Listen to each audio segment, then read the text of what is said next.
Hi, I'm Reverend Tom Kearns, and welcome to 333 Magic 9, where the tarot cards and the astrology stars come together to help you.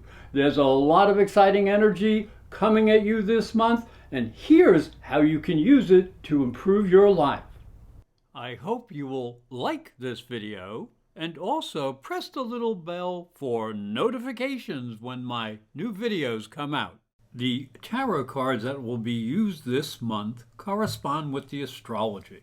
They are the Five of Cups, which represents loss and lack of vision; the Queen of Swords, which represents intellect and good judgment; the Fool, which represents the beginning of the journey; and the Hangman, which represents a change of perspective.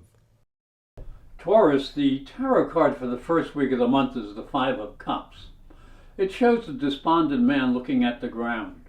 3 cups of wine are spilled before him. He does not see the 2 full ones behind him or the bridge leading to the castle in the distance. It suggests despair has overcome hope. This has afflicted the man with blindness to the future, which could bring joy and comfort to his life.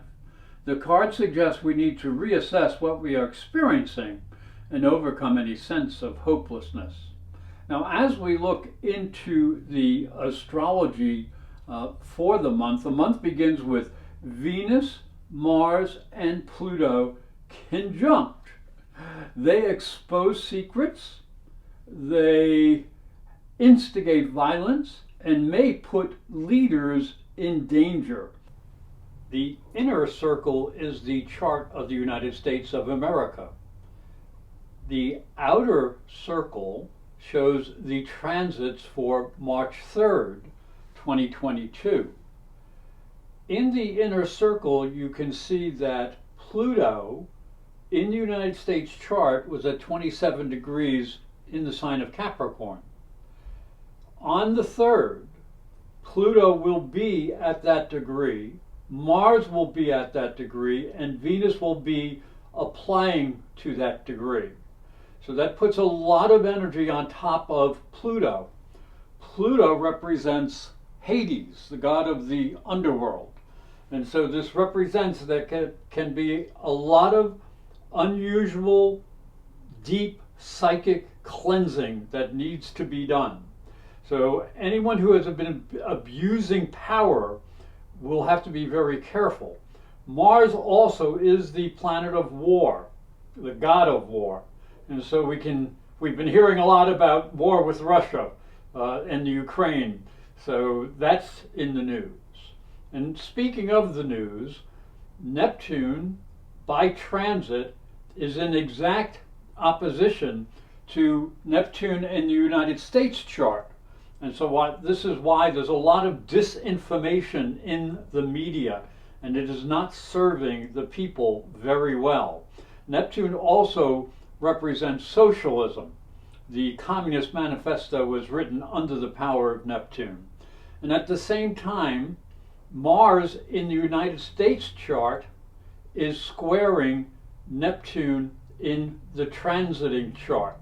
So we have an awful lot of very challenging energy that is in the world and coming to a climax point where a lot of energy is focused, and again, it's in challenging ways. But it also represents a possibility of death and rebirth. And again, that's a very important issue, especially when Pluto is involved with Pluto. That is the first transit. This is the first time that this transit has occurred in the history of the United States of America. Now, these 3 planets are in your 9th house, and this could bring changes in your understanding of the world, and you may have to adjust some of your cherished beliefs. Mercury and Saturn and the Moon together in the 10th house can bring new responsibilities in your career or social status. And the Sun, Jupiter, and Neptune in Pisces and your 11th house ask you to share your creativity and spirituality for a good cause. And this could be a very good time to network. As we look to the second week, the tarot card for the second week of the month is the Queen of Swords. It shows a queen seated on a substantial throne, holding a sword in her hand. She appears to be gesturing to her subjects. A bird flies over her in the sky. Now this suggests she is in command, especially in anything that deals with knowledge and perception. She is very capable and will not accept any type of false information or manipulation.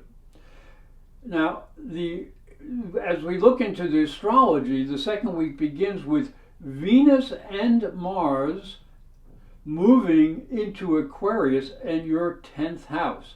Now, there's a positive aspect that connects you to career success. It can bring opportunities through creative efforts and a new approach to your responsibilities. There may be a little bit of a hint of romance in the air. The moon will trine Pluto from the 1st to the 9th houses, bringing awareness of other people's beliefs. There may be opportunities to follow your ambitions, but you must do so with respect for the ambitions of others. Now, maintain a logical approach, but remember, your emotions can be very powerful. The tarot card for the third week of the month is the Fool. It shows a young man who is beginning a journey. He is traveling with a staff over his shoulder that contains only the necessities that he needs. He is holding a white rose in his other hand. Next to him is a small dog who accompanies him on his journey.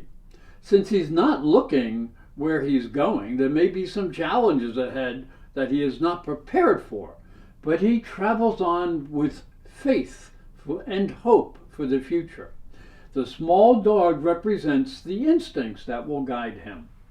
Now, as we look down into the astrology, the third week highlights a major focus of energy in your 11th house, with Mercury, Jupiter, Neptune, a Sun, all in the highly sensitive and psychic sign of Pisces. Now, this is a great time to get out and make new connections. So get out of your comfort zone. Pursue networking opportunities. Your humanitarian instincts are growing, and you may feel you're able to connect with people on a higher spiritual, creative, and intellectual level. You may find you can win over more hearts with compassion and kindness. And gentle persuasion can be a very powerful weapon that leads you towards your goals. Now, as we look into the fourth week, the tarot card for the last week of the month is the Hanged Man. This card shows a man hanging upside down from a cross or a tree. He is looking out into the distance. This suggests a need to view the world from a different perspective.